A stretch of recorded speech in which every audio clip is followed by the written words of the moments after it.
Isa tong Ayrton Senna guys sa isa sa mga pinaka-rare na 1/8 scale figure na nakukuha natin. Buti nakuha ko pa to. Pakita mo to, brother. Tuwan-tuwa ako nung nakuha ko ulit.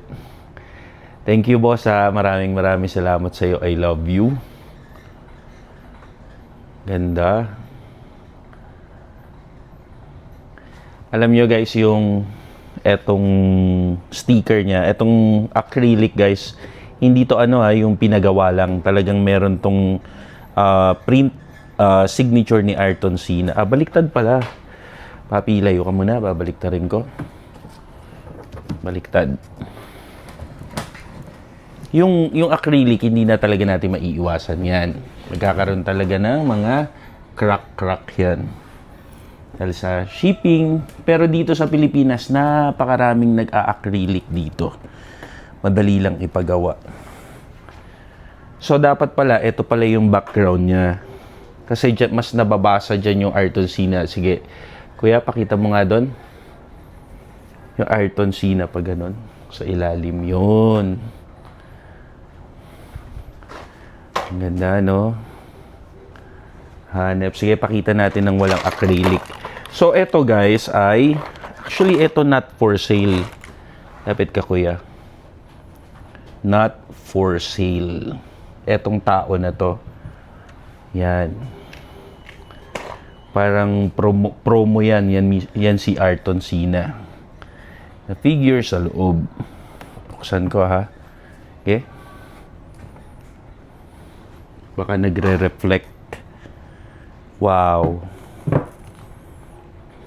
Diba? Sa Japan, sobra yung fame ni Ayrton Senna sa Japan kasi magaling eh. Tsaka iba yung laro ni Senna compared dun sa, sino nga ba yung isa?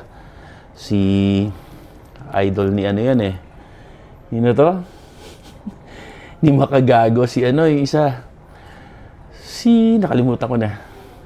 Ayrton Senna guys, pa-comment nga ako. Ito kasi mas extreme siyang maglaro. Brazilian eh. Siyempre, ang Brazilian talagang hindi ayaw nilang something kakaiba din ng Brazil eh. Michael Schumacher. Ganda. So, sa mga F1 lover, pagka nakuha nyo to, or sa mga F1 lover guys, punta kayo dito, i-display ko to. Yung loob ko yan, nakita mo?